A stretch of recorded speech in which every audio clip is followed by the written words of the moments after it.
According to the Bible, every single person on the earth was born into the middle of a war.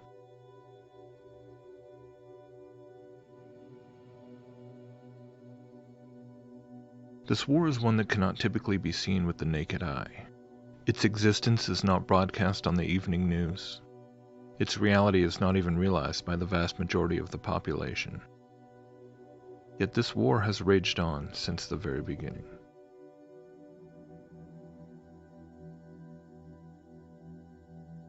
The first shot fired in this war had a devastating effect, when the serpent entered the garden and tempted the first man and woman to disobey God, falling into sin, and then death entered the world.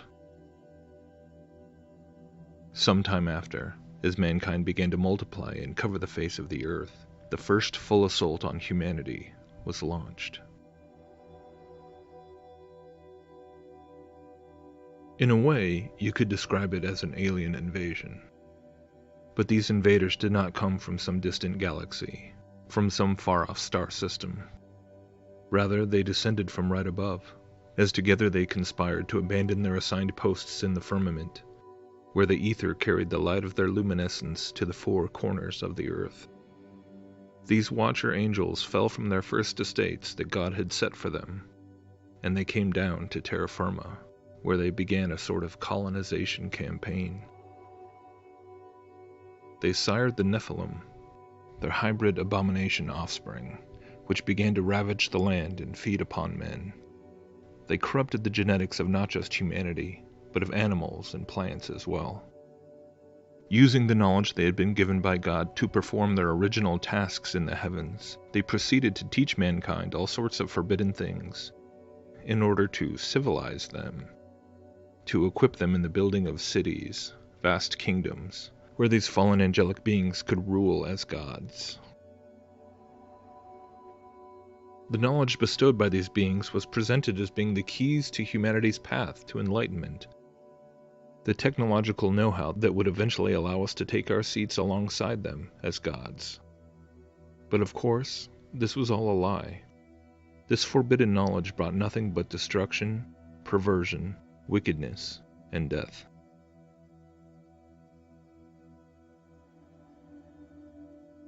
God, the Creator, finally became so grieved by the immensity of the wickedness on the earth and the corruption of his creation that he decided to wipe it all out and begin again, sparing one single family and the animals which God brought to ride out the waters with them. When the waters receded, the world had been cleansed from the evil that had almost wiped out humanity from the face of the earth. The great empires of the Watchers had been erased, their monuments and citadels shattered by earthquakes and buried by oceans. The angels who had conspired together against God were buried deep in the bowels of the earth, held there in the deepest darkness until the time of the final judgment of all things. The bodiless spirits of the giants, the Nephilim, were cursed to roam the earth, tortured by hunger and thirst that they could never satisfy, forever longing to have bodies to inhabit once again. Satan's direct rule over the whole earth through his vassals, the fallen Watchers, was over.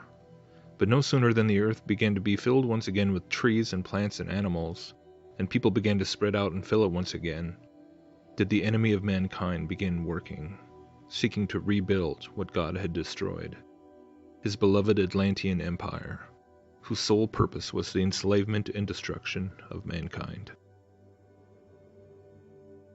But it would be different this time around. No longer did the Fallen One have the ability to send his rebellious emissaries to the earth, to take wives and build cities and palaces where such self-declared deities could sit and rule directly over their subjects. No longer could they walk amongst men and be revered for their brilliance and stature. The satanic kingdoms that would be built after the flood had to be done through the worship of now invisible deities, forced to orchestrate their rule through various systems of interdimensional communication. Since God had now bound them behind a spiritual veil, once again a spectrum of forbidden knowledge was disseminated amongst these newly reborn civilizations, in order to facilitate the connection between these civilizations and their demonic benefactors.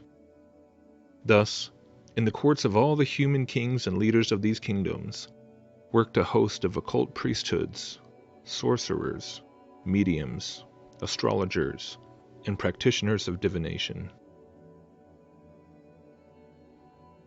The subjects of these pagan kingdoms would demonstrate their fealty to their false, fallen, invisible gods by sacrificing to idols, building them temples, having orgies and revelries and bacchanalia. The rebellion against God resumed in earnest after the flood, from the first failed attempt by Nimrod to build a tower into the heavens and storm the throne of God, through all the following kingdoms which were founded after the scattering from Babel.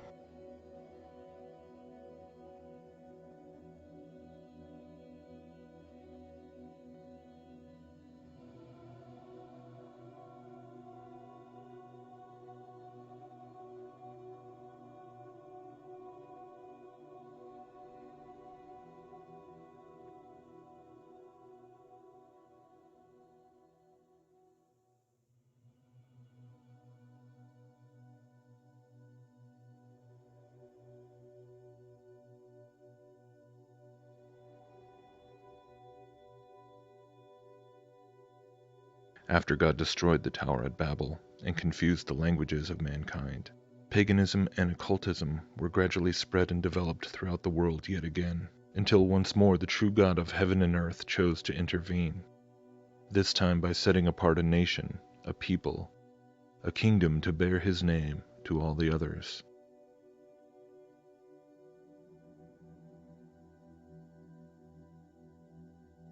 From Abraham, Isaac, and Jacob down through Moses, Aaron, and Joshua, judges like Samson and Gideon, kings like David and Solomon, prophets like Elijah, Samuel, and Daniel, on through the centuries and amidst the rise and fall of many demonic empires, the God of all creation revealed himself and began to reveal his plan to redeem humanity from their curse of sin and death and demonic oppression.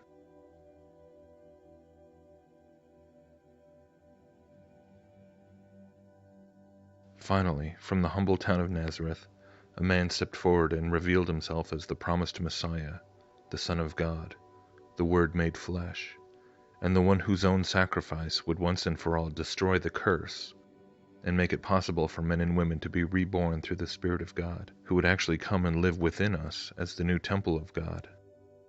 And from that point on, the great spiritual war began to take on a rather new twist.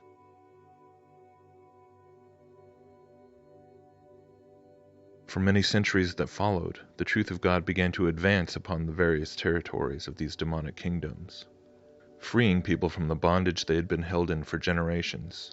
And for the first time since the Great Flood, large numbers of people began to truly understand who they had actually been in servitude to in these pagan kingdoms. Throughout stretches of Europe, Africa, and Asia, the truth of Jesus kept spreading, and people kept getting set free. The first tactic Satan brought against us was brute persecution. He used his puppet emperors of the Roman Empire to imprison, kill, and torture the first Christians. But somehow this only wound up revealing the power of the gospel and the hope in eternity that it truly brought, and so faith in Jesus only spread, under the stage where the once unshakable Roman Empire began to crumble under its own heathen weight.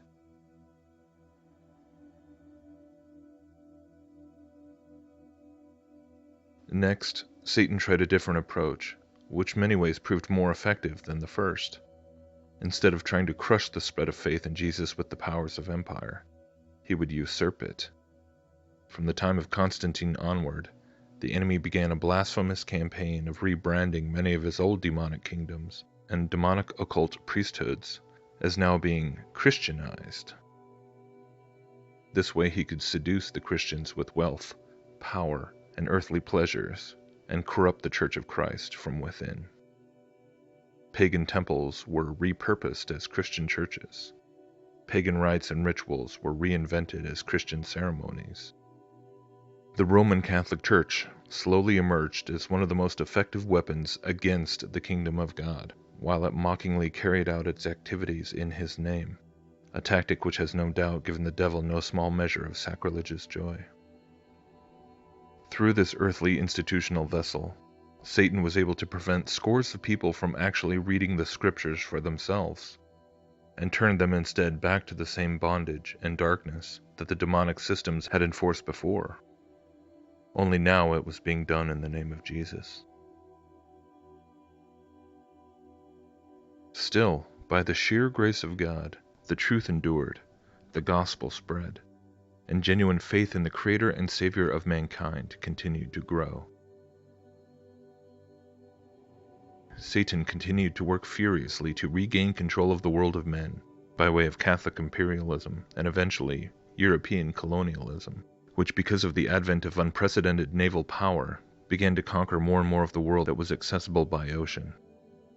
At the same time, however, the spread of imperialism all too often still brought with it the truth of the gospel, which opened the hearts and minds of the people to the true nature and identities of the pagan and shamanic religions they had traditionally held. The more Satan worked to tighten his grip on the world through imperial and economic means, the more he continued to find his kingdom being forced to operate in the shadows. The occult knowledge and pagan rituals that went all the way back to Babylon had been preserved down through the centuries by various strains of secret societies, esoteric mystery schools, and underground brotherhoods, and for the most part, this is where it remained. As much as the devil had increased his control over humanity through governments, militaries, and financial means, the truth of God had increased as well, to the degree that most populations would still never openly embrace Lucifer as the one true God, even if he did control vast empires of wealth and power through his network of lesser demonic emissaries. Witchcraft and Luciferian beliefs were not yet something that humanity as a whole would accept, and this was an objective that Satan had to achieve if indeed he was to successfully restore his absolute rule over the world and declare himself to be God.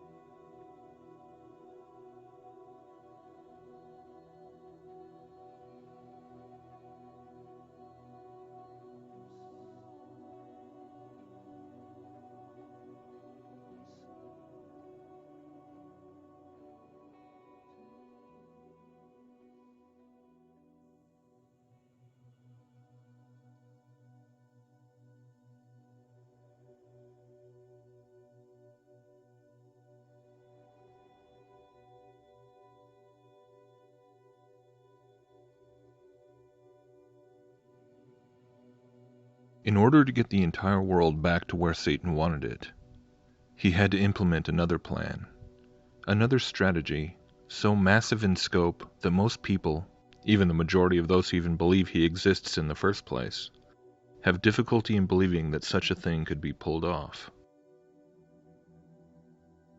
In the ancient times, when God first saved humanity from utter destruction at the hands of the fallen Watchers, and then again from the tyrannies of the demonic kingdoms, people still understood the basic nature of the realm that God had created for them. The earth was filled with plants and animals, and mankind had been given dominion over it. The heavens above were filled with the luminaries, who served the creatures below by marking the days and months and years, and allowed for navigation over vast stretches of earth as well.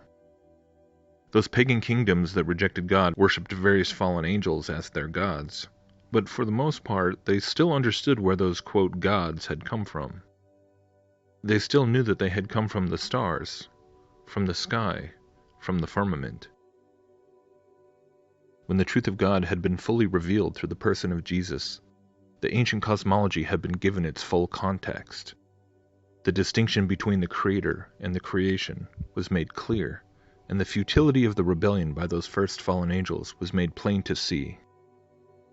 In order for Satan to convince the world that he was the supreme being and worthy of humanity's worship, he would have to rewrite the entire script and completely repackage himself, his kingdom, and his message. Like the recycling of an old Shakespearean play into a modern Broadway musical, in order to reintroduce and rebrand the old characters, you first have to rebrand the setting and the stage itself. Satan needed a whole new backstory, a whole new angle, through which he could gradually insert himself in his rebellious agenda against God into the hearts and minds of men. Yet it was through a familiar tactic that this new angle was achieved. The old trick of bestowing upon humanity forbidden knowledge, which plays upon our pride and arrogance, was now used again in a masterful and cunningly deceitful way. This occult knowledge, or gnosis, was rebranded as science. Much of the groundwork for this rewrite had already been laid in ancient Greece, even before Jesus had been born, by way of the so-called Greek philosophers. These were in fact men who took many of the concepts and teachings that came from the occult mystery schools, from spirit mediums and pagan ritual contact with the demonic realms, and then proceeded to pontificate on them, adding their own speculations and human-centered conclusions, which effectively sanitized these concepts from their demonic origins in the eyes of many later generations, as though they were simply the profound thoughts and musings of mere men.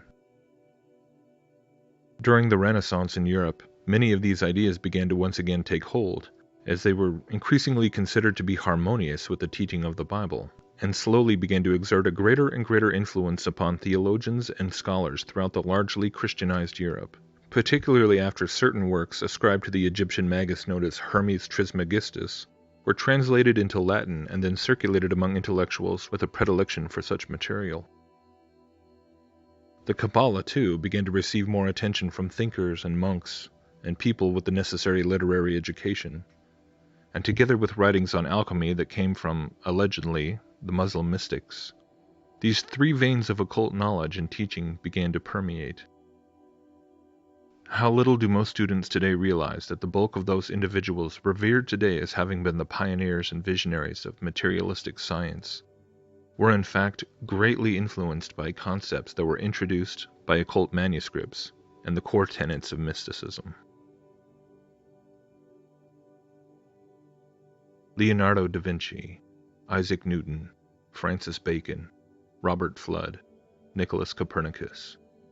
These are names we all learn about in school, but yet we learn about them as men who simply derived their discoveries and scientific achievements by way of pure observation and logical deduction. However, a more thorough investigation into the matter at which they arrived at their various discoveries, and the various occult materials which they were all coincidentally reading, reveals that no, these discoveries were nothing more than very ancient teachings on the nature of the cosmos and nature, simply being repackaged and reintroduced with a quasi-Christian veneer. The Copernican cosmology of a vast universe, a planetary solar system, even a Big Bang to start it all off, could be found in the Kabbalistic texts long before Copernicus. The concepts of molecules and chemical reactions, even elemental transmutation by way of atomic fusion and fission, were first presented in the more imprecise occult practices of alchemy. And the idea that nature and the cosmos was governed by invisible forces and laws, which could be discovered and calculated and then reapplied through various technological means. This is actually an underlying precept of Hermeticism. And so, with a good measure of help by the well-financed occult brotherhoods, such as the Rosicrucians and Freemasons, the Royal Society was established as the first official organization dedicated to the advancement of scientific understanding. And the rest, as they say, is history.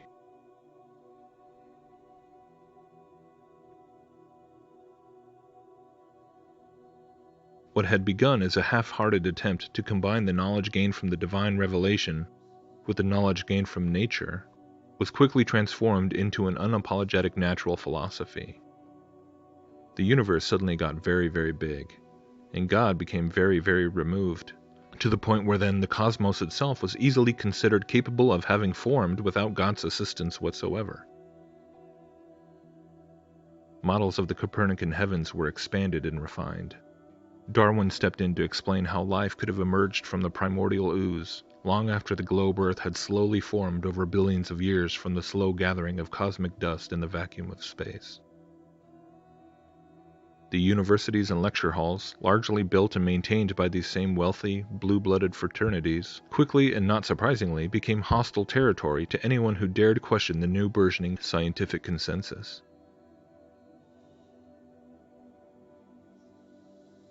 The universe was now presented as a vast, evolving, almost infinite space, with our little blue planet floating somewhere in the middle. And while man might be the pinnacle of life on this planet, he might not be alone in the universe either. And so finally, the stage had been set, and the same old characters could start to re-emerge with a new set of costumes.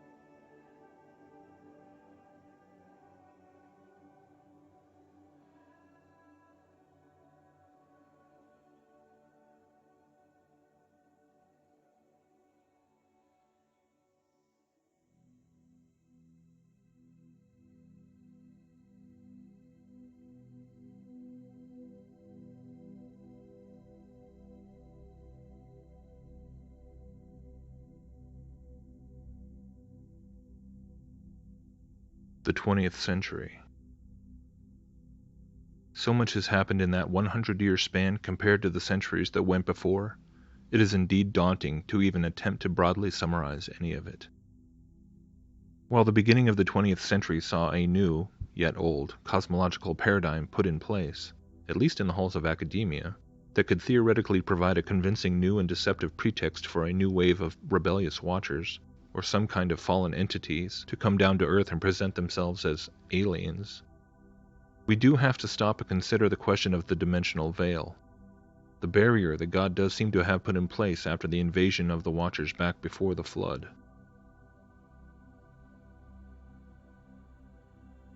Could fallen angels once again reveal themselves to humanity, this time as alien saviors, and serve as governors of Satan's earthly kingdom? Perhaps. Can demonic spirits, even now, sometimes manifest themselves in the physical realm, inhabiting people, moving objects, even attacking individuals? Yes. But is it also true that this ability for the demonic realm to interface with the physical is still limited? It would seem to be the case, and the Bible does seem to confirm that this barrier will remain in place right up until shortly before Jesus returns, when it will be removed and the spirit of Antichrist will have a period of unprecedented access to the earth and to humanity one last time before he meets his own end.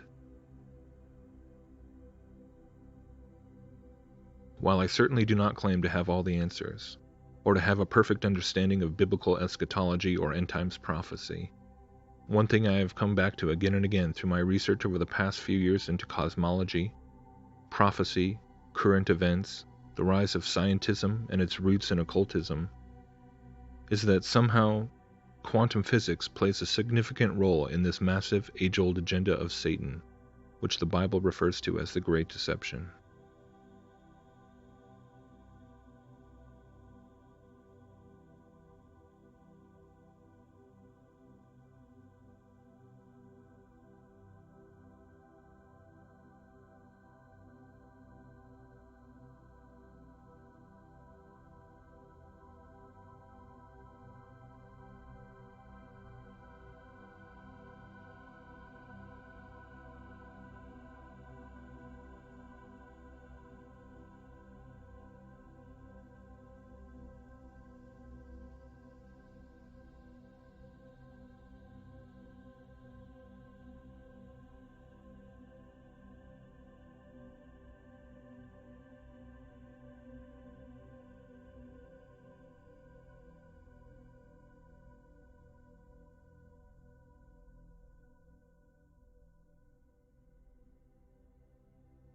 Into the 19th and 20th century, atomism eventually became formal modern atomic theory, bringing us all the way into the present day full of string theory and dark matter and large hadron colliders.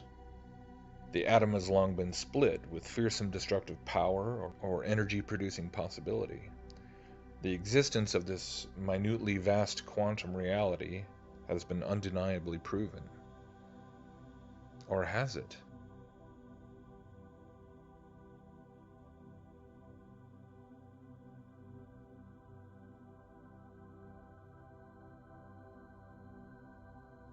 Do the pervasively occult origins of these theories have any remaining significance for us today? Is there some still yet undisclosed spiritual agenda behind all these supposedly innocuous and coincidental connections? Modern occultist Manly P. Hall certainly believed there was a great deal of esoteric significance to atomism, and he gave many lectures on the topic. Today we increasingly hear theoretical physicists and other materialistic scientists talking about an uncanny amount of similarity between the things modern quantum physics is claiming to discover and the sorts of things found in Kabbalism and other ancient forms of Hermeticism.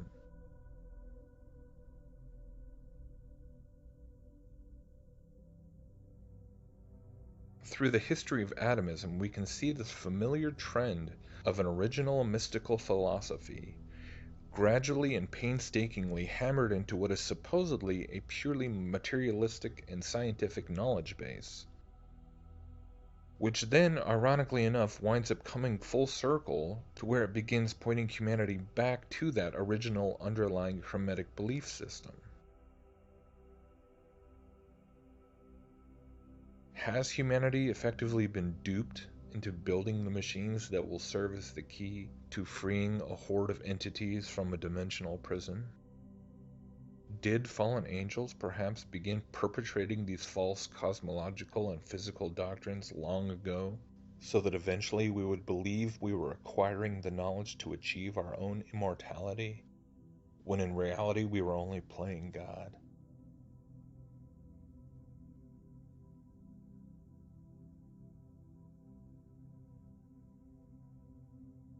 And even today, there is still this process of discovery going on.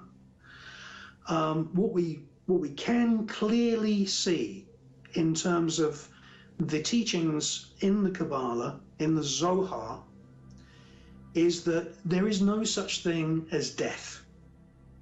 This is very important teaching. For example, you're driving along in your car and you see a little animal. He's been run over, it's roadkill, it's a shame. But in the true lessons of the Kabbalah, that animal is made of atoms which are described in the Kabbalistic texts. And atoms are miniature points of light. This is how they're described. They are particles which you cannot see with your eye, but they are the building blocks of everything in the universe. And that little dead creature, he is made of atoms, and those atoms are full of energy. And so the Kabbalistic texts and the tradition really breaks things down into particle theory.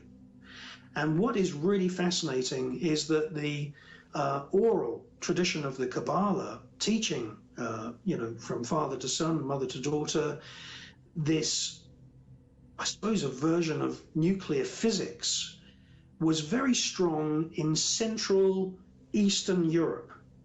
Okay? Where do all of the nuclear physicists come from? Niels Bohr, Szilard, Albert Einstein, the Oppenheimer brothers, Edward Teller, who invented the hydrogen bomb. If you look at their family histories, they all come from Central Eastern Europe, which is the geographical area where the oral tradition of the Kabbalah was its strongest in Europe. And I've just written a new book that's coming out tomorrow called The Real Dr. Strangeloves. And, it shows that the Kabbalah is now being written into quantum theory. Quantum theory with quarks and neutrinos and all these exotic particles traveling at, 2/3 of the speed of light that are being discovered in these particle accelerators. If you know about the Kabbalah, which though people like Albert Einstein and Edward Teller definitely knew about the Kabbalah, you can see that it's almost like they're making quantum physics fit the Kabbalah.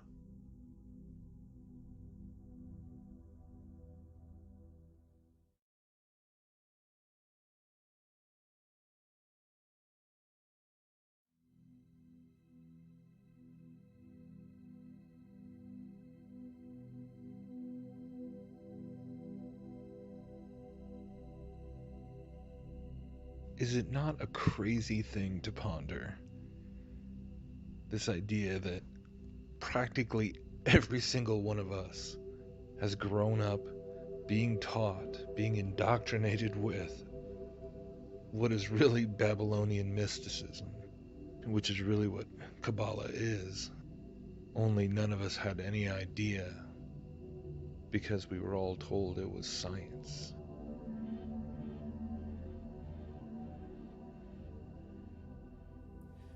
I'm a theoretical physicist, and I like to say that I walk in the footsteps of giants like Albert Einstein and Niels Bohr. I'm not a philosopher. However, I am rather dazzled by the fact that many of the basic mysteries that we find in string theory and the theory of everything seem to be mirrored in the Zohar and in the Kabbalah. As a scholar, the most amazing thing of all is the degree to which modern astrophysics sounds like a Kabbalistic text.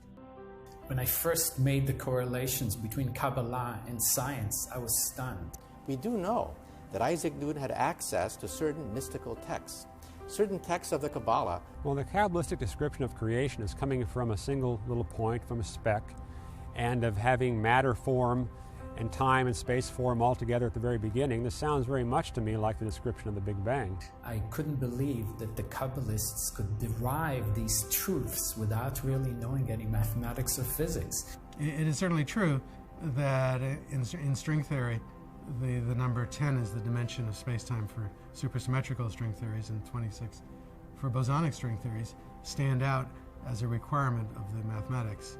All the things that could destroy string theory, all the things that do destroy every rival theory to string theory, they are all eliminated in precisely 10 and 26 dimensions. These dimensions are magic. We physicists don't know where these dimensions come from. The Zohar says those things. It could have been a lucky guess. I don't know. They knew things about the universe that took us till now to discover. It's rather amazing, this uncanny reflection of some of the most advanced cosmology coming from our satellites, coming from our atom smashers, coming from our blackboards, that are mirrored in the Zohar and ancient Kabbalistic texts.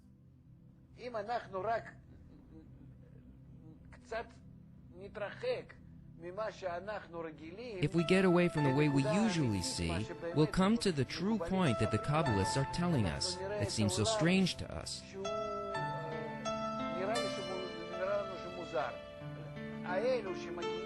And those scientists who study quantum physics, why do they come to this realization? At that deepest subnuclear level of our reality, you and I are literally one. Because they enter a world that has strange rules. Suddenly, one thing can be in two places.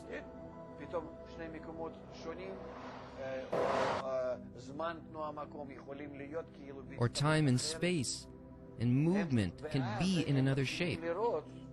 And they come to this same thought. Everything depends on the one who perceives it. And that's why whether you pass through the wall or you don't, exists only towards me, but it doesn't exist on its own. And what does towards me mean? It means, according to my vessels, it will be yes or no. You know, I had been studying physics and I knew something about that technology, but Kabbalah as a science was something that never would have even dawned on me. I don't care what you're doing. There's something about this field of way of thinking, of seeing, which can improve anything. And I don't care if you're a Jew, a Muslim, Gentile, Arab, I don't care what you are. I don't care what nationality, I don't care what religion you belong to. Kabbalah will help liberate your mind from any shackles of thought.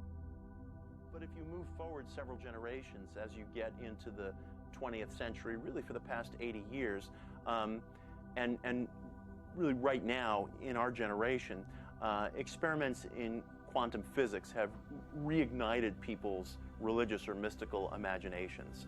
It's almost impossible to overstate the strangeness and the peculiar nature, the astonishing nature of what's been found in quantum physics experiments, say, over the past 8 decades. On an atomic scale, scientists are finding that particles seem not to appear until they're observed. It's suggestive of all kinds of incredible and extraordinary things, and quantum physicists are rightly concerned that New Agers or people like me should not be seizing upon these things to say, aha, look, evidence of everything the Renaissance occultists were interested in.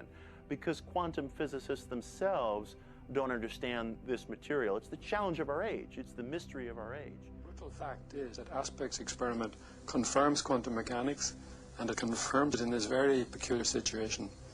So that I'm obliged to admit that the quantum correlations exist in the world, and if we are to explain them and not just accept them as given, if we are to explain them, we are obliged to invoke something like actions going faster than light from one place to another. It's as if somebody was playing a trick on us. It's as if behind the scenes, imagine, for example, that you have a railway system. We know that the trains cannot go faster than light, but you might, by studying the timetable very carefully, discover that during the night, trains have to be returned to their starting point faster than light. So behind the scenes, extraordinary things are happening which we cannot use personally. And this is a dilemma. I don't think we have a good way of looking at it. It's as if somebody was playing a trick on us. It's as if somebody was playing a trick on us. So if you do understand what divination is and why the Bible flatly forbids it, you understand that it is because essentially it is a whole host of practices which involve contacting the demonic realm, the fallen angelic realm. And of course, this is what all of occultism really is.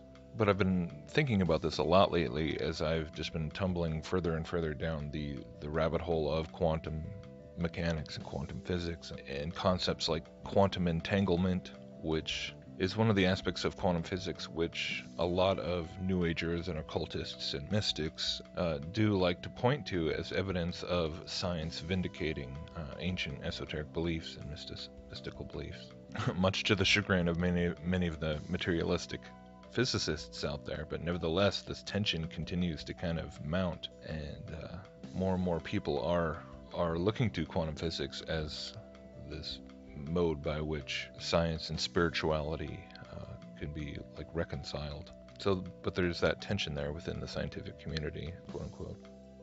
But the more you look into the origins of quantum physics, the development of this over the long term, going all the way back to Greece and India and ultimately to Babylon, understanding that atomism is indeed an occult teaching, it's an occult idea, it's a doctrine of demons, essentially.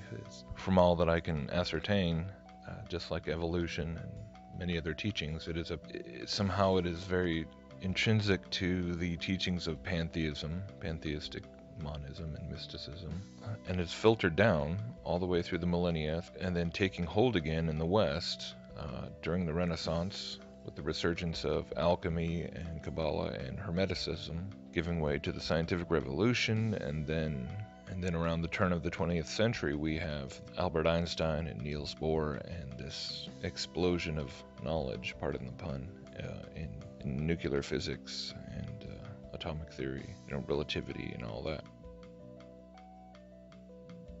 So if as a concept, this is a demonically seeded concept, this is essentially a repackaged occult worldview, a magical worldview that has been, made to look refined and polished and empirical, being guided all along. I just found it absolutely incredible to be listening to figures such as John Bell, from CERN, whose experiments have been one of the pivotal physics experiments pertaining to the whole quantum entanglement idea being supposedly proven, and actually hearing him say out of his own mouth, it's as if someone's playing a trick on us. And going back to divination and occultism, which obviously, if you understand occultism, it involves a great deal of experimentation, an experimenting kind of mindset. Obviously, to the mainstream scientists, they wouldn't consider that science. But if we stop and understand that to the occultist or the alchemist, they believe that they are interacting with cosmic forces, or interacting with their own subconscious, or interacting with the the all mind of the universe or whatever. The important point of the deception is that the practitioner does not believe that he is just being fooled by demonic entities, right? Regardless of whatever he's doing, whether using tarot cards or a Ouija board or rune stones, sigil magic, casting spells, doing rituals, he's conducting an experiment in which he will get a response, right? Hoping to get a response. And again, as Christians, we understand that that response is a physical manifestation from a spiritual being.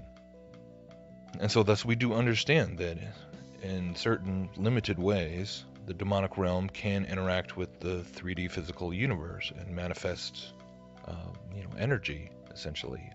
And the more you understand about all the, various paranormal things that are ultimately are all demonic deceptions, right? Whether if you understand how the UFO phenomenon, people are seeing things in the sky, people are having abduction experiences, whatever. These are energy manifestations in the physical realm from the spiritual realm. People who get into ghost hunting and paranormal research, and they go out and they're actually looking for things like electromagnetic fields and sounds and so on, like physical manifestations of what they believe are deceased spirits or psychic impressions of some past event or whatever.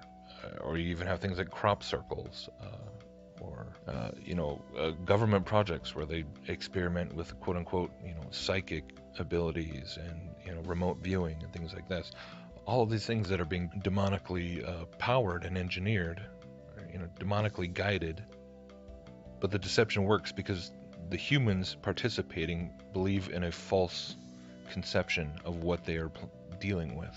So if we understand all of that put together, how crazy is it to stop and ask how difficult it would be for such entities to do things like manipulate a single quote-unquote photon in an experiment, or subatomic particles, whether it was at CERN or in any of these famous experiments that have led up to CERN, such as the extremely famous double slit experiment. How difficult would it be for these quote-unquote scientific results to be manipulated by the other side in order to supposedly confirm things like quantum entanglement and non-locality, on the quantum realm, so that now we have this debate going on. Now we have this mysticism and New Age spirituality enmeshing itself with what was previously called materialistic science, and how this atomistic worldview that was spawned by mystical spirituality is now coming full circle. It's hard to see that as a coincidence at all at this point. Anyways, that's my thoughts. Today, science tells us that the essential nature of reality is non-local correlation. Everything is connected to everything else. That there's hidden creativity. There are quantum leaps of creativity. That there's something called the observer effect, where intention orchestrates space-time events, which we then measure as movement and motion and energy and matter.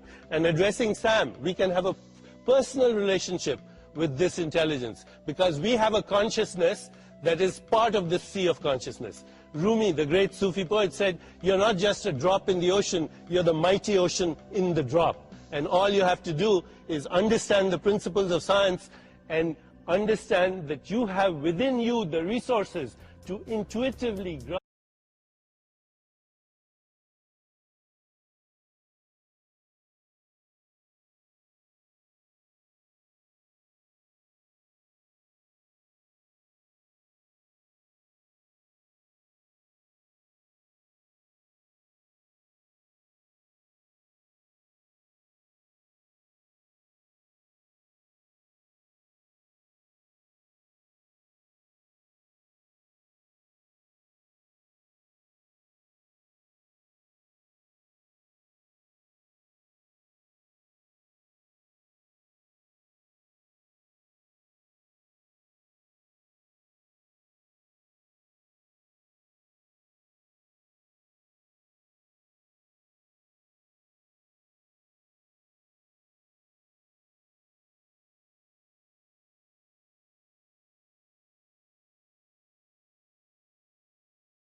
The research into cosmology also brings with it a host of other peculiar avenues of investigation that come with it.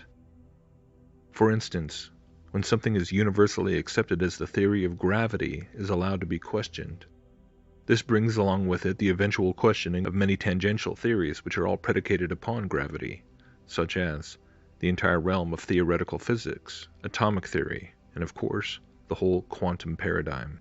At the same time, a good portion of this resurgence of amateur cosmological research seems to repeatedly reveal clues pointing to a vague realization that the cosmos, this entire enclosed system in which we live, actually operates under the influence of what we generically refer to as electromagnetic forces to a far greater degree than what mainstream science would imagine.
In recent years, we've seen a massive resurgence of interest in the figure of Nikola Tesla, whose life's work was suspiciously destroyed, as the Einsteinian paradigm of relativity and other such edifices of theoretical fantasy were made the mainstay of academia. Free energy, natural harmonics, cymatics. These are topics that have seen a massive rekindling of interest as the fraudulent concepts of gravity and relativity have revealed their shameful nakedness, and a reawakening of zetetic inquiry has begun to sweep across the world, in spite of how much the mainstream institutions of lower learning have endeavored to ridicule and dismiss it. Somewhere in this realm of vibrations and frequencies, pulses and patterns, through a now almost forgotten medium which for millennia was referred to simply as the ether, perhaps lies the true mechanics of the more mysterious aspects of God's creation, even the higher dimensions of the heavens themselves. But as we increasingly explore these new yet old notions of sonoluminescence and the variety of electromagnetic manifestations, it would seem prudent to stop and ask ourselves if indeed such things are really part of what the Creator intended for us to try and comprehend and conquer, or if in fact this is once again stepping into pools of forbidden knowledge, involving aspects of the creation which we were never given dominion over, and thus, in its own way, is potentially part of the grand deception as well. Another part of the forbidden knowledge that the fallen ones have brought with them from their original estates, circuiting the heavens and illuminating the ether.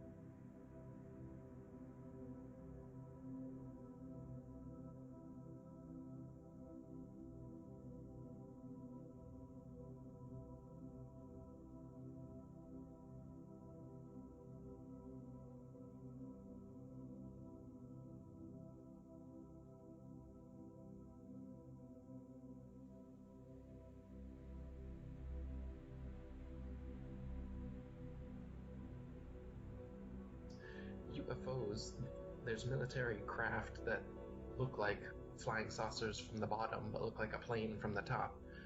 Yet, thousands of years ago, up until today, there are also, say, people in the Amazon who drink ayahuasca or take peyote and other natural substances, and they also talk about things very similar to aliens and UFOs, and they paint pictures of them, and they show flying saucers and beings getting out of them, and interacting with them and giving them advanced knowledge of the plants and other things, of things that will happen and all this. But these are known to be interdimensional creatures, interdimensional phenomenon happening when you interact with these entheogens, these psychedelic plants. And the most powerful psychedelic on Earth is produced naturally in our pineal gland, in our third eyes, and it comes out when we sleep. And so dreams are actually a product of this. And so when people are asleep and then they're abducted by aliens and they have this experience that's so real to them and so unfamiliar, it very well could be an endogenous DMT burst causing these same kind of ayahuasca visions that the ayahuasqueros in Peru are seeing and know to be interdimensional beings.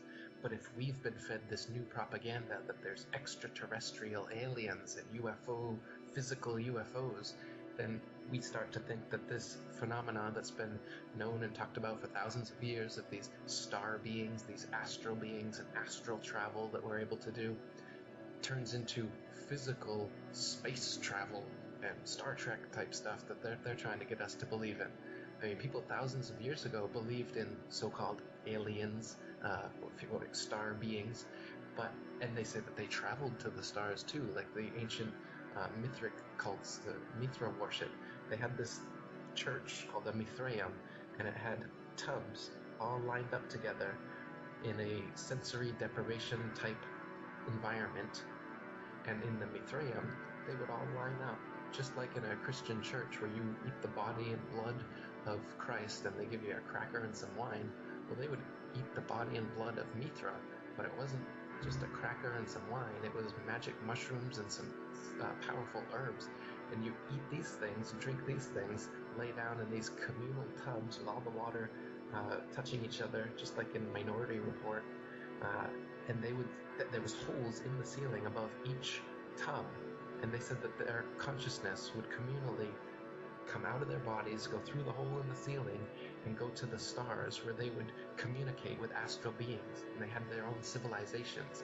See, but the difference is that this is all happening where they're here on Earth, and their consciousness is going to the stars, not physically creating some kind of technology that floats us up there like NASA says that they're doing, and then meeting physical creatures that you can touch. That's not what they were doing. There's some kind of beings that are non-physical that we have access to like this, but we've lost contact with them.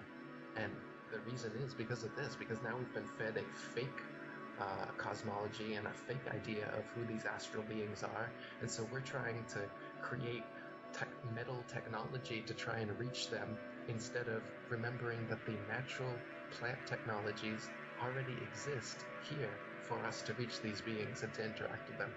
The ayahuasqueros say that these plants and these beings are what told them about the combinations of plants and stuff to use to access them.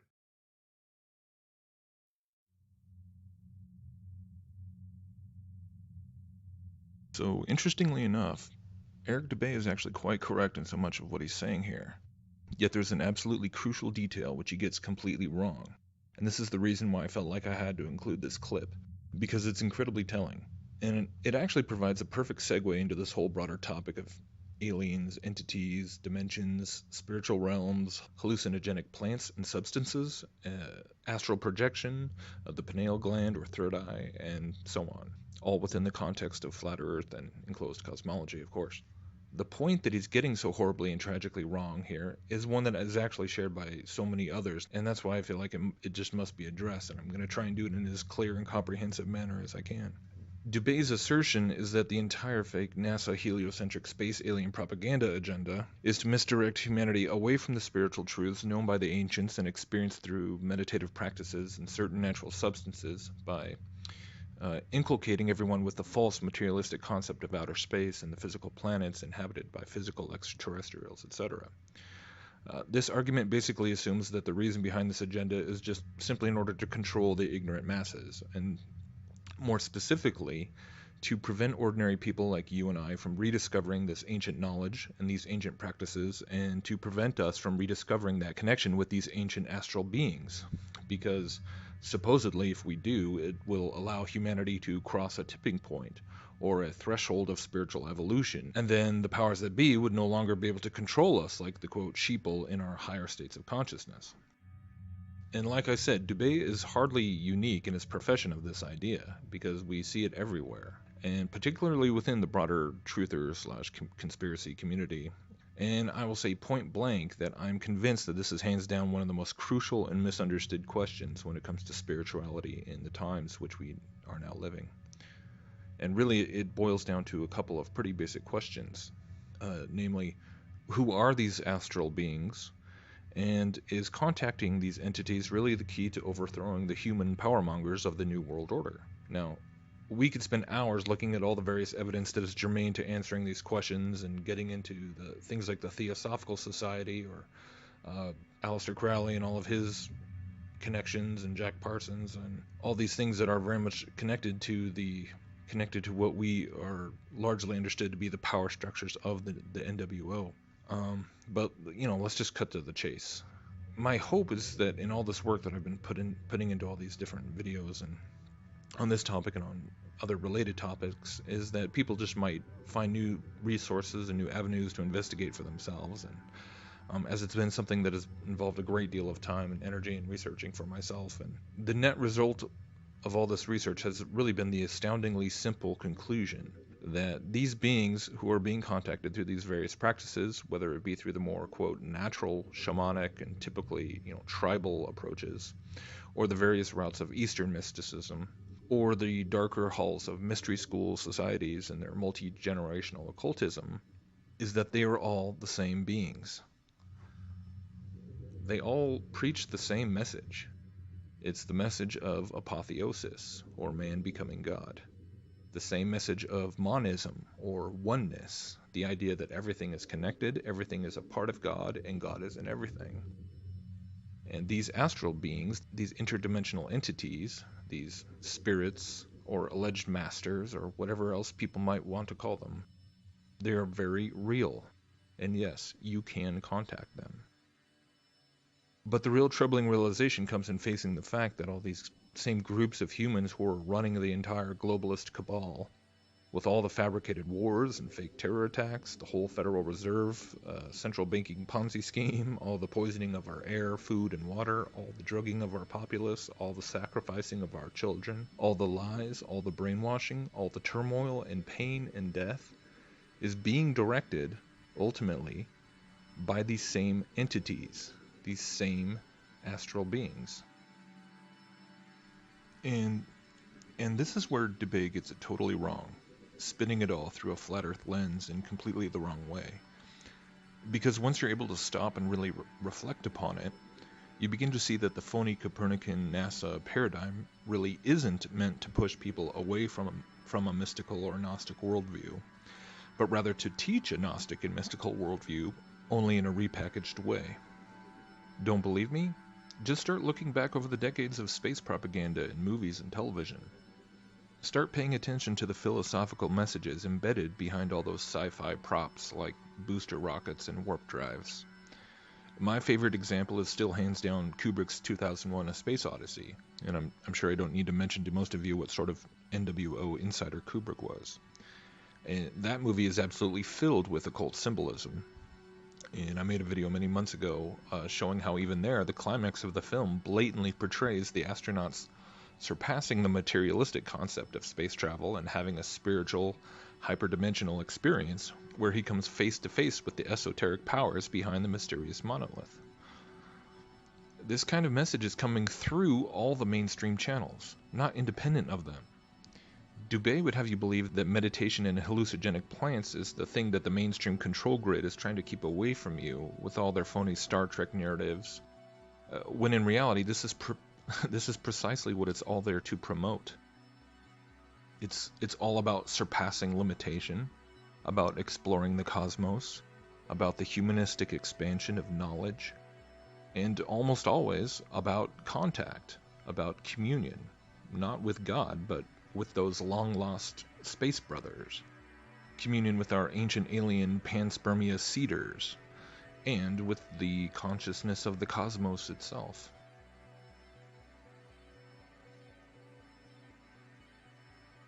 And so, honestly, when we're stepping back and considering all this in the context of Flat Earth and the enclosed cosmology with its implications towards the heavens and the heavenly beings who reside there, it really does fit together in an incredible way.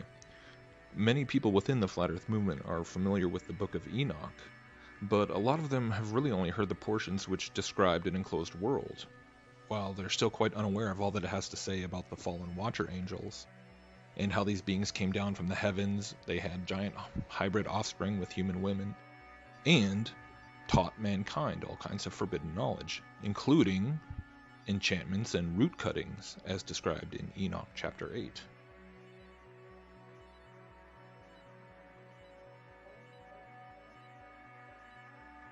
So, in the end, it honestly makes no difference whether you are engaging in Kundalini yoga, or astral projection, or drinking ayahuasca tea, or taking DMT, or using sensory deprivation techniques, smoking things like peyote or salvia, doing golden Buddha meditation, or using any form of pagan witchcraft or ritualistic magic or whatever else. It is all designed to put you in contact with the same fallen angelic beings who taught these practices to humanity in the first place, to lead people away from God, away from the true Creator, and towards worshiping themselves and the creation and these fallen beings from the astral realms, who are led by Satan. In closing, I would just like to play this excerpt from an interview with a woman named Carolyn Hamlet, who was herself raised in an Illuminati family. She's a survivor of things like ritualistic abuse, of deep spiritual deception through the occult, and in which she worked specifically as a very highly trained practitioner of astral projection, and in the course of that work had countless interactions with these same entities, these astral beings. I just started off by saying that I definitely don't recommend opening the third eye, and that people don't understand that when one has the Holy Spirit of God in them, that they're actually connected to the very creator of the universe. It's through God's Holy Spirit. So another name for Satan is the prince of the power of air, and that's because that even in the air, the realms around us, it's filled with Satan's demons and entities. Very dangerous. You know, a lot of people have had terrible experiences astral traveling. It's because that realm around us, like the second heaven, is filled with those entities. So when one opens the third eye, they're actually opening themselves to the unprotected realm. And one of the reasons God the Father sent the Word, who's Jesus Christ, sent him into the flesh, was to make a way, which is a portal, made a portal to bring God's Spirit here, so that we can have that Holy Spirit in us if we want it. And having that Spirit of God in us is like having, sort of like having a closed phone line from us to God and from God to us. And I mean, that may not be the best way to describe it, but I think maybe people can picture that. It gives them a mental image. And that it's like kind of like having a sole provider, that God's the provider, and the provider of the network is actually Jesus Christ. So opening the third eye is actually connecting oneself to the prince of the power of the air, which is Satan. And at the same time, people that open their third eye are making themselves a portal, an actual portal to the demonic kingdom, and they become a portal for them to be used. They actually use humans to get the access to information and get used to realms. They need humans, because humans actually have it. We're like chips off the old block of God. We are created in God's image and likeness, and we have a dominion that Satan and his hierarchy don't have. They want us to think that we need them. They actually need us.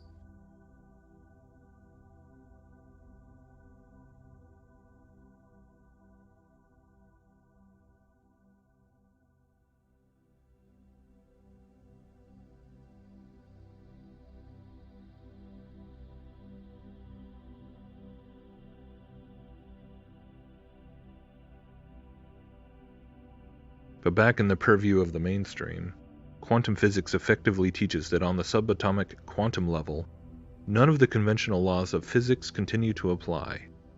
And so things like superposition, quantum entanglement, infinite potentiality, parallel universes, and so on, are all considered possible. Even while on the macro scale, they would naturally be regarded as immediately ridiculous. And thus, as time goes on, quantum physics has eventually revealed itself as little more than a built-in backdoor for the metaphysical and the mystical. A backdoor constructed on the blackboards of theoretical physicists, which effectively brings modern materialistic science back around, full circle, to the doorstep of the same ancient occult mysteries which birthed it so many centuries before.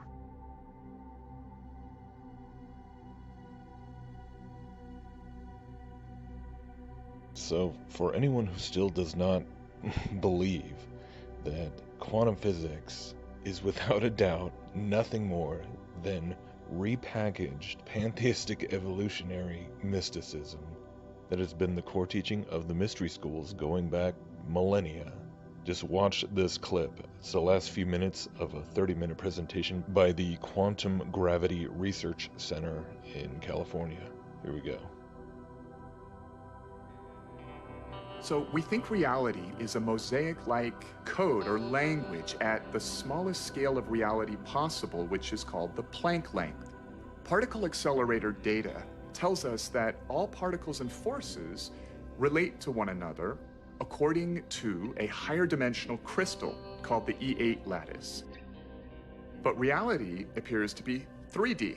So we project a slice of this E8 crystal down to 3D, which produces a quasi-crystal code or language. And that allows these geometric symbols to build up to the ordinary world of particles and forces that we see around us. Now, this geometric language has rules, but it also has syntactical freedom like any language. And that requires some notion of a chooser to choose the free steps in the language. Now, the notion of randomness doesn't work so well when it comes to codes because meaning starts to break down. Besides, there's no decent experimental evidence for randomness in nature in the first place. A universal collective consciousness is one answer, but that sounds new age and religious. Now, nowadays, a good number of physicists discuss the idea that our whole universe is actually a code-based simulation in some fantastically powerful quantum computer in another universe. Now, if true, then by the same logic, that other universe where the computer running the simulation of our universe would also supposedly be a simulation in another universe. So the idea is a little shaky, but it's being discussed seriously by a lot of credible people. But it turns out that a universal collective-like consciousness of some sort may be physically inevitable. Now, we don't need to anthropomorphize this idea or make it religious or spiritual. To follow why, let us start with the idea of the collective behavior of cells in your body. Each a single-celled microbe living its life. A long time ago, only this sort of cellular life form existed here on Earth. These little guys were not too smart, but they did choose what direction to swim and could chase nutrients, reproduce, and run from dangerous things. They made choices with their very simple systems of environmental awareness and desire to survive.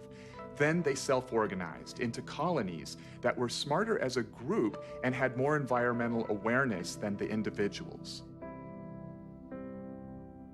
Eventually, animals such as humans emerged. Sophisticated forms of awareness and consciousness now float on an ocean of 37 trillion living cells, self-organized as a human being.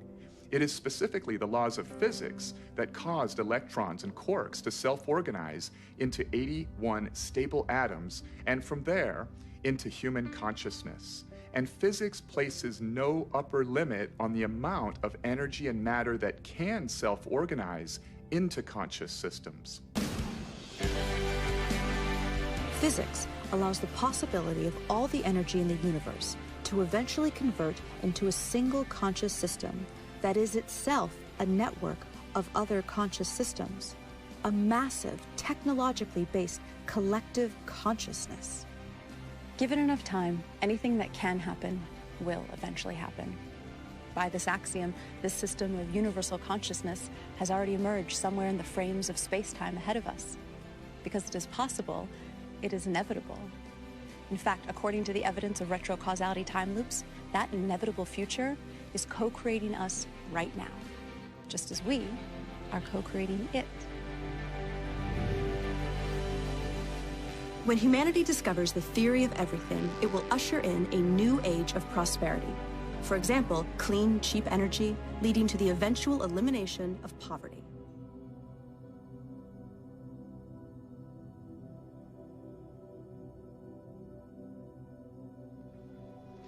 I like how they also included the chemtrail in the background at the end. But wow, I definitely encourage anyone who is interested in kind of exploring this idea, just go check out this whole video. I mean, they're putting the pieces together now. I mean, he actually says, "Well, this sounds New Age, so we don't have to call it that. We don't have to make it sound religious, but it's the same thing." I mean, it's really quite remarkable. And so, yeah, again, it's just coming back to the same things.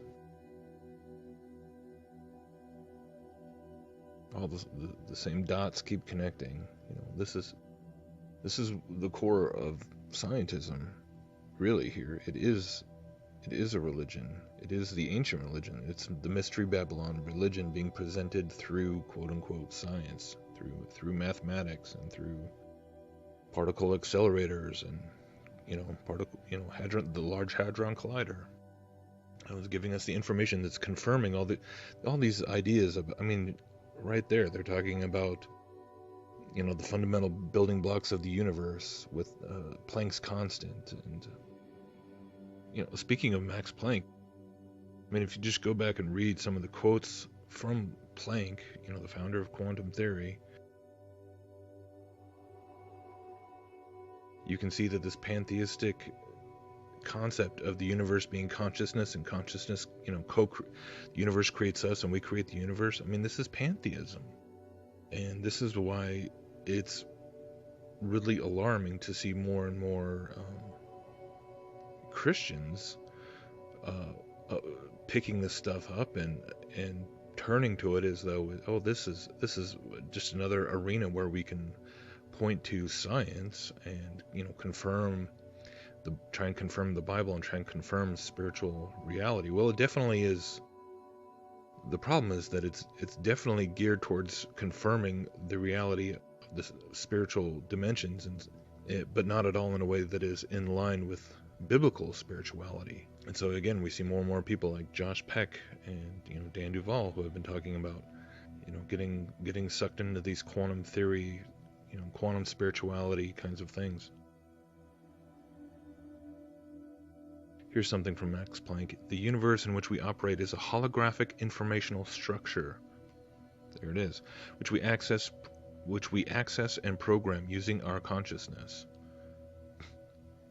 That's simulation theory, the Matrix, whatever. This concept has been embedded in this stuff since the beginning. They didn't think, the Wachowski brothers didn't think this up.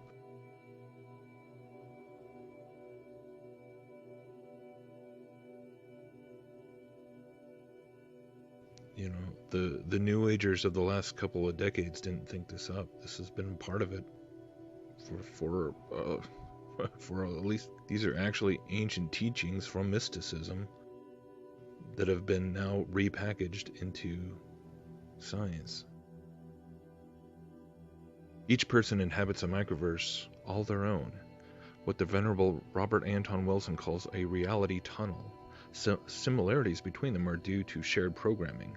All information in the multiverse exists as an entangled wave form, and it is our minds, or rather the symbol-coded programs within our minds, which organize it into space, time, and objects. Rewrite your programming and you encounter a different reality.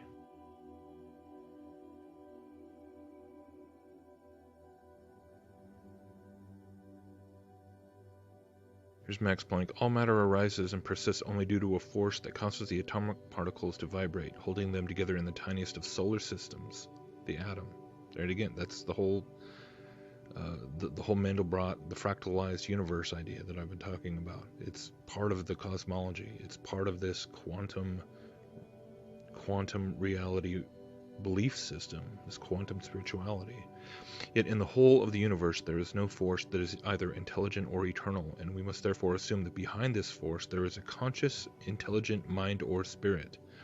This is the very origin of all matter. Now that's, again, this is monism or pantheism, where all of reality is emanating from the source. And this is exactly what Kabbalah teaches, with all the different emanations emanating from the source. That's pantheism.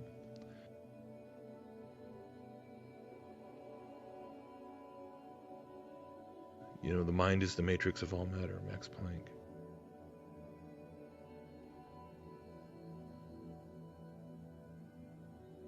Niels Bohr, this guy was a total mystic as well. Everything we call real is made of things that cannot be regarded as real.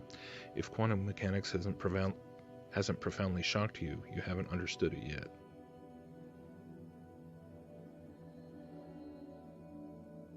And here's Dr. Pillai.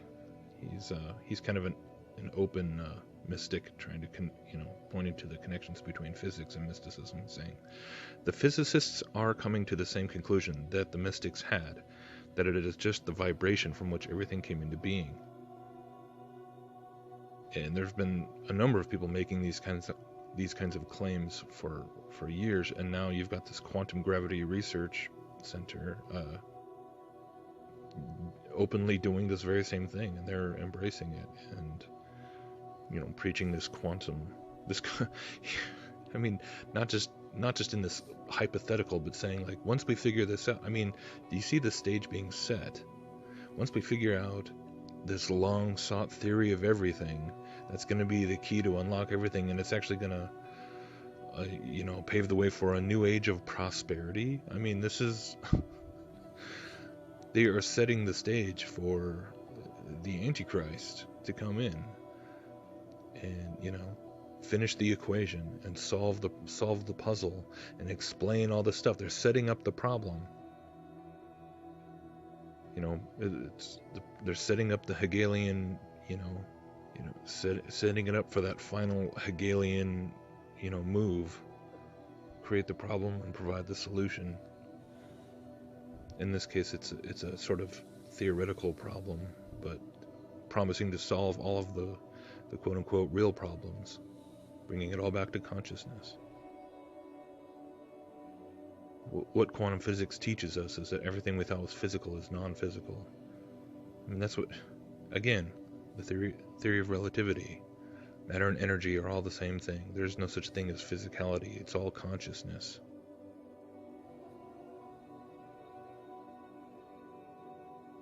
Everything is energy, and that's all there is. Everything is information. Well, what does that mean?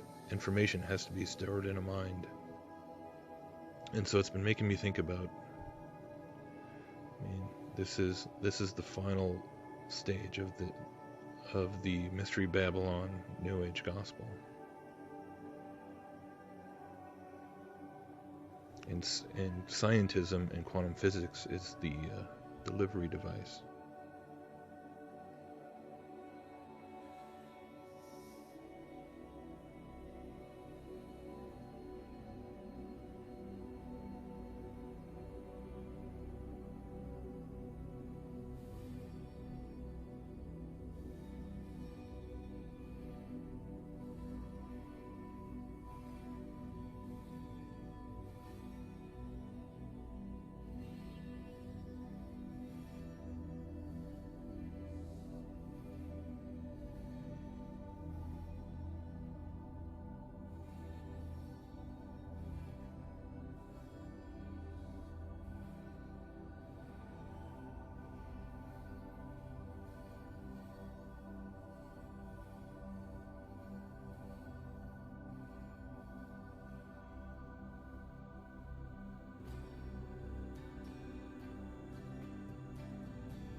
All right, so let's talk about probably the most out there, outrageous, cutting-edge theory I have come across in a long time. It's called the transcension hypothesis, and it's what happens about 600 years after the technological singularity.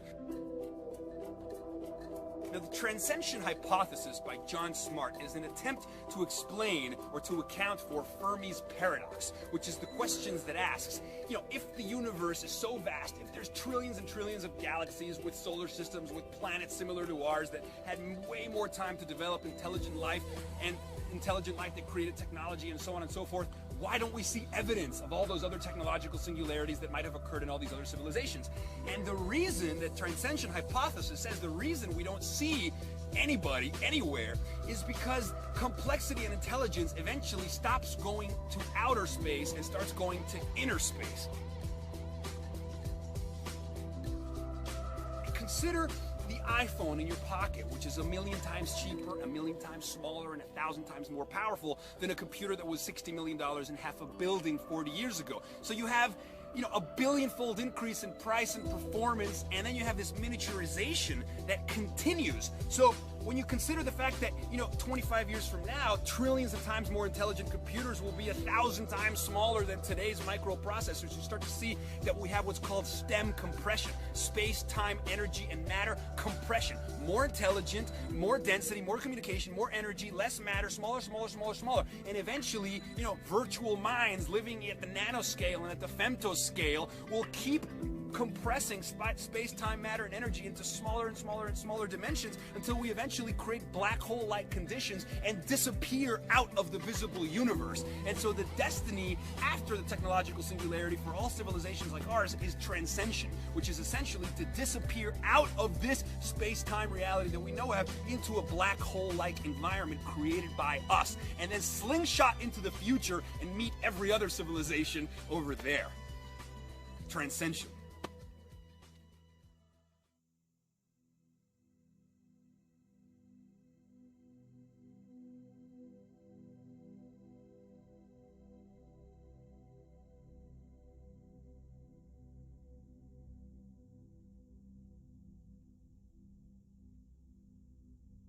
Many people today are waiting for the unleashing of some kind of false flag alien invasion. We've been subjected to the propaganda involving alien visitors from other planets, at least since Orson Welles' famous radio broadcast of War of the Worlds in 1938. Ever since, the public has been bombarded by movies and pop culture material depicting flying saucers and armadas of alien ships descending upon the Earth. But is it also possible that this alien narrative could actually wind up manifesting itself in a slightly different way? Or at least be rolled out in some sort of blended form with another common element of science fiction propaganda, that is, this concept of artificial intelligence.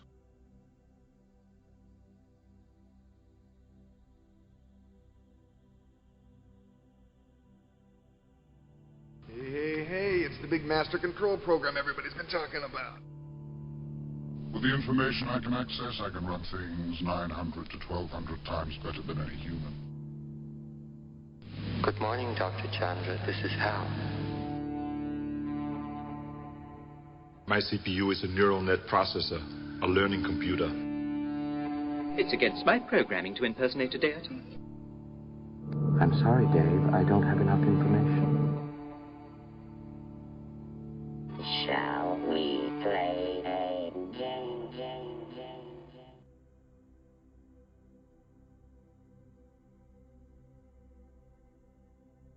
Now, if quantum theory is indeed at its core pseudoscience based on hollow theories, designed to take ancient occult concepts of mysticism and witchcraft, and repackage them in such a way as to reintroduce them to the world under the guise of materialistic science, effectively creating a cover story for the interaction with the spiritual realm, under the pretext that it is just mechanical physical forces of matter and energy that are being engaged with, rather than the broad spectrum of electromagnetic forces which seem to in fact cross over between both our physical realm and the spiritual realms. Then what might all this mean then, to see that now quantum theory is being applied in the arena of quantum computing, and quantum computing in turn is being hailed as the breakthrough technology that will usher AI into the next level? So I'm Colin Williams. I'm the Director of Strategy with D-Wave Systems. We're the world's first quantum computing company. We've sold several of our systems already to customers like Google and Lockheed, so we're sort of well into this already. I'd like to talk today, though, about an idea that is really just beginning to crystallize now, in that it looks to us like the best use case of quantum computers is going to be in accelerating machine learning systems. In recent decades, computers have become more and more powerful. But computers, as we know them today, have a major limitation. They can only perform one calculation at a time. In the Quantum Photonics Research Group at the Niels Bohr Institute, we are researching the processing of data by way of quantum technology. We are working on developing tomorrow's quantum photonic chips based on light in the form of photons instead of electrons. That is photonics instead of electronics. We are working to exploit the strange properties of the quantum world. So I'm going to talk about how we see quantum computing as being the key to really making a powerful artificial intelligence in the future.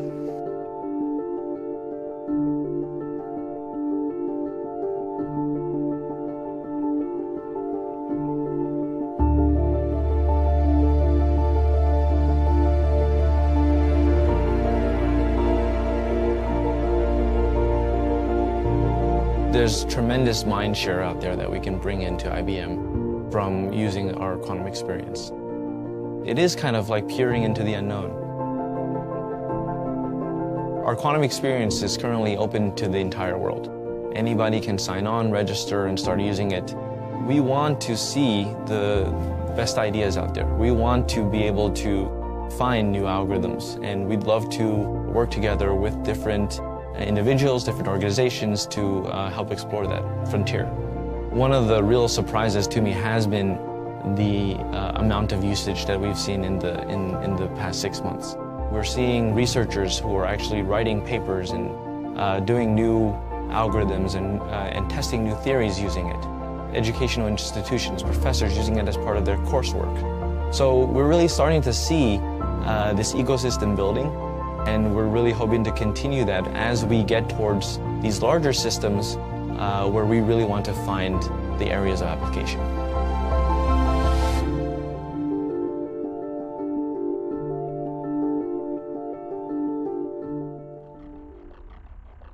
The quantum world is fundamentally different from our more familiar classical world: nature, buildings, animals, people, everything that we can perceive with our senses. Here we know that one thing cannot be in two places at once. A football cannot be shot into the goal and be located out in the middle of the pitch at the same time, just as you cannot give a person a pat on the back and have another person immediately feel it at an entirely different place in the world. But in the microscopic world of the atoms, everything is fundamentally different than what we are used to in everyday life. Here the laws of quantum mechanics prevail. In the quantum world of atoms, one atom, or a light particle, that is a photon, can be located in two places at the same time. This is called the superposition principle. And two atoms, or photons, can become entangled. That is to say, a quantum mechanic link is created between them. This link can be maintained even if the photons travel far away from each other. And this means that if we measure the one photon, then its entanglement partner will be affected immediately, even if the two photons are located very far away from each other. And this is a fundamental advance of the architecture for the machine learning system. Today, this architecture, as we call it, the DVAE, because it has a discrete neural network in the middle. But later this year, we're going to be incorporating a quantum network to give an even greater acceleration to this problem. So the plan for D-Wave is basically to launch a series of machine learning services beginning this September, in which initially we'll be powering things with our classical models. And then over the course of the next year or two, as we develop more and more sophisticated quantum chips, we'll be doing more and more of the core computational work on the quantum processor. But the beauty of this is that we're consciously thinking in terms of hybrid models, where we don't expect the quantum computer to do everything.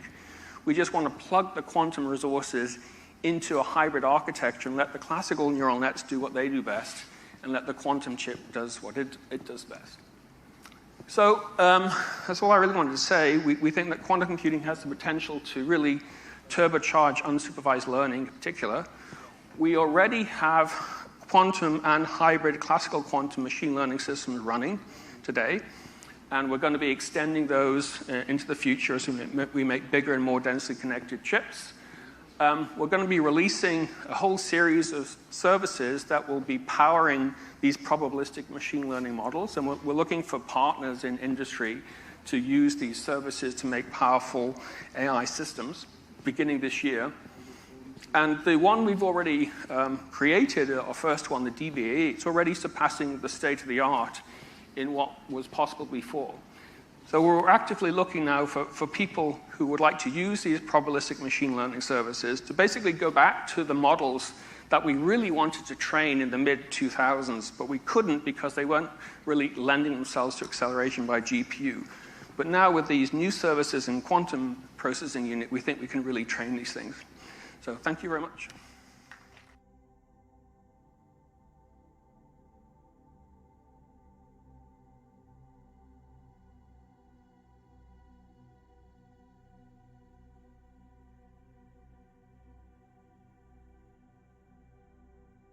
Personally, I find it extremely peculiar that quantum physics, with its bizarre counterintuitive concepts such as quantum entanglement and superposition, etc., were ideas that for decades only seemed to exist on the blackboards and textbooks of theoretical physicists.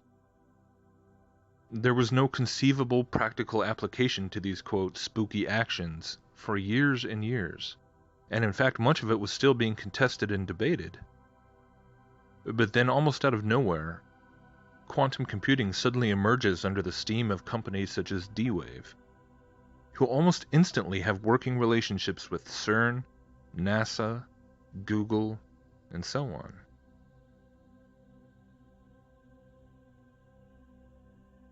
These infamous black cubes have been described by their own executive as an altar to an alien god, and they claim to be able to pull complex solutions right out of this quantum realm of qubits, like a fortune teller consulting her crystal ball. But perhaps that is ironically the most perfect analogy, simply because that is ultimately the same thing that's being constructed right now.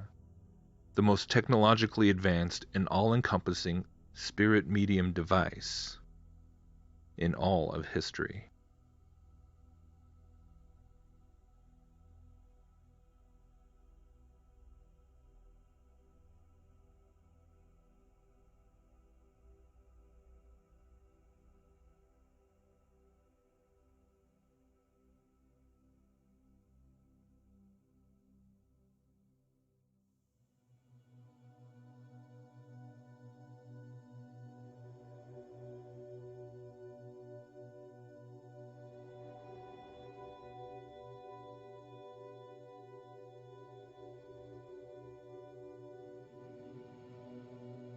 In many ancient temples and sacred structures, it is interesting to note that oftentimes they consisted of a square or rectangular base, topped with a circular or domed roof. It is said that this was intentionally done as a reflection of their view of the cosmos, which was comprised of the earth below and the heavens above. The temple itself, then, where the square met the circle, represented the place where it was believed that heaven and earth intersected, where the mortal met with the divine, the physical encountered the spiritual, where the temporal could catch a glimpse of the eternal.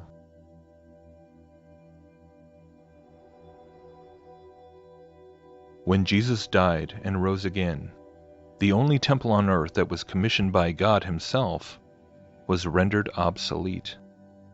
The curtain that separated the Holy of Holies, representing where God dwelled on the earth, was miraculously torn in half.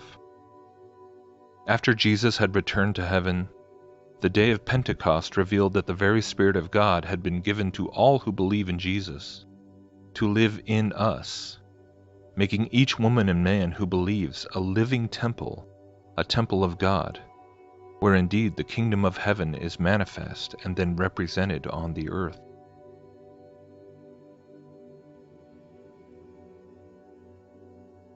When we consider the fact that the enemy of humanity, that dragon, the devil, has taken everything that God has made, everything that God has done, everything that God has said, and attempted to twist it, invert it, for his own blasphemous and defiant ends, then I would suggest that it is not ultimately that shocking of an idea to consider that this reality, this God-given gift of the Holy Spirit living within His believers, would also be something that Satan would seek to counterfeit as well.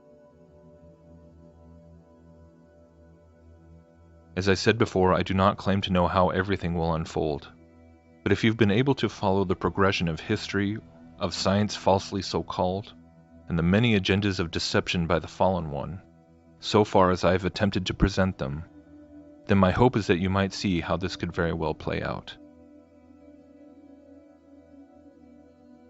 When we couple all of this with the other recent development of the rollout of the new 5G wireless system, which is being fast-tracked by the corporate technocrats with frightening haste, the United States will be the first country in the world to open up high-band spectrum for 5G networks and applications. And that's damn important. Then when all is said and done, it is hard to see what remaining elements would yet need to be in place before that moment could arise when the, quote, singularity would be proclaimed, and AI is said to have achieved true, legitimate sentience, and the new era of transcendent transhumanity is declared to have finally arrived. This is the Luciferian dream of technological apotheosis, the dream of transcending space and time, of defeating death itself by way of our own ingenuity, our own inherent divine potential, our own pantheistic self-realization as a species. But I must contend that such a watershed moment in history would ultimately be nothing less than a horrific, satanic Pentecost, whereby everyone who opted into the promises of the supposed techno-utopia, everyone who took the mark and opened themselves, both neurologically and spiritually, to these digital superbeings, these ethereal entities, these aliens from the quantum realm, would quickly and tragically realize that they had been fooled, and allow themselves to in fact be indwelt by an intelligence that hates them with an unholy passion, to be indwelt by the very spirit of Antichrist, who is then able to broadcast himself on all frequencies to the four corners of the earth, by way of the all-encompassing technological monstrosity, Babel 2.0, that he tricked us into building for him in the first place, simply by patiently and persistently appealing to our sinfulness, our vanity, and our pride over so many centuries.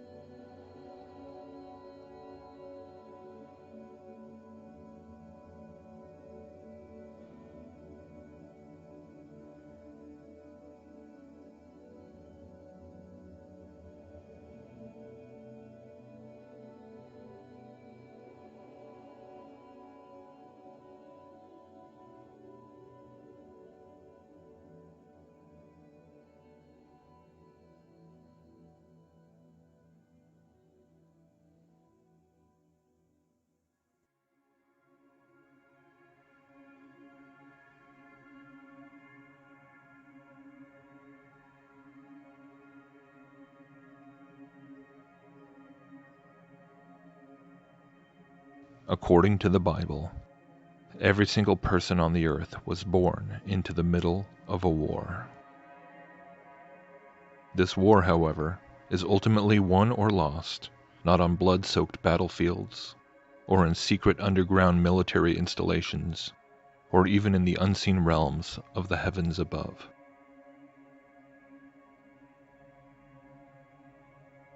It is won or lost in the most mysterious realm of all, the human heart.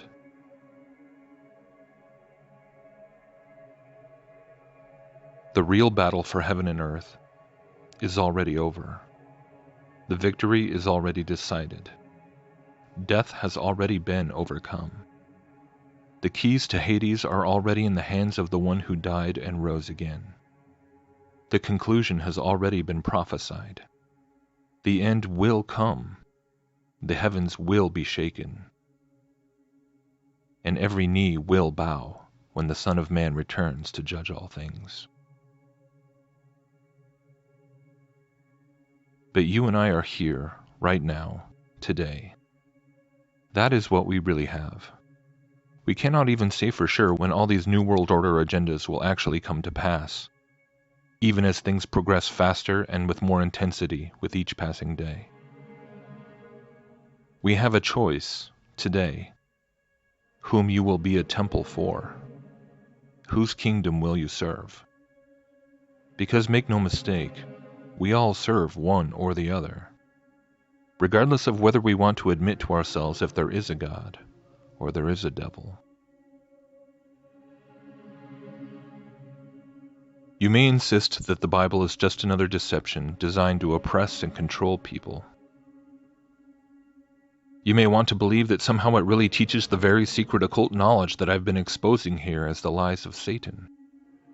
My only hope and prayer at the end of the day is that your thinking might be at least stimulated in such a way as to prompt you to go and look into things much deeper for yourself. That you might take a second look into the Bible, into the gospel, into Jesus.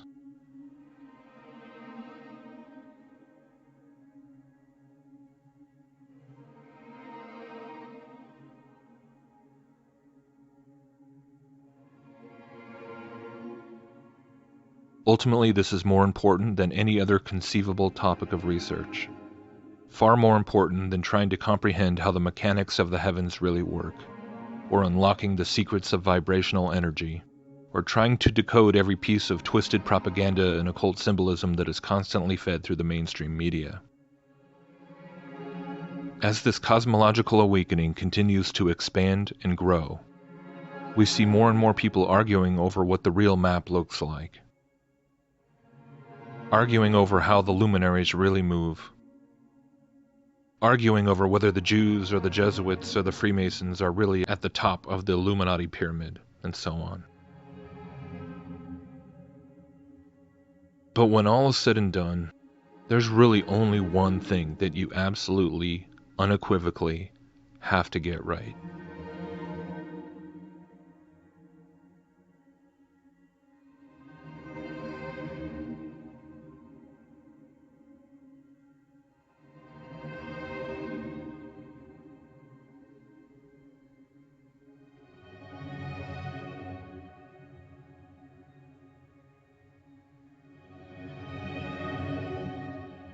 Who do you serve?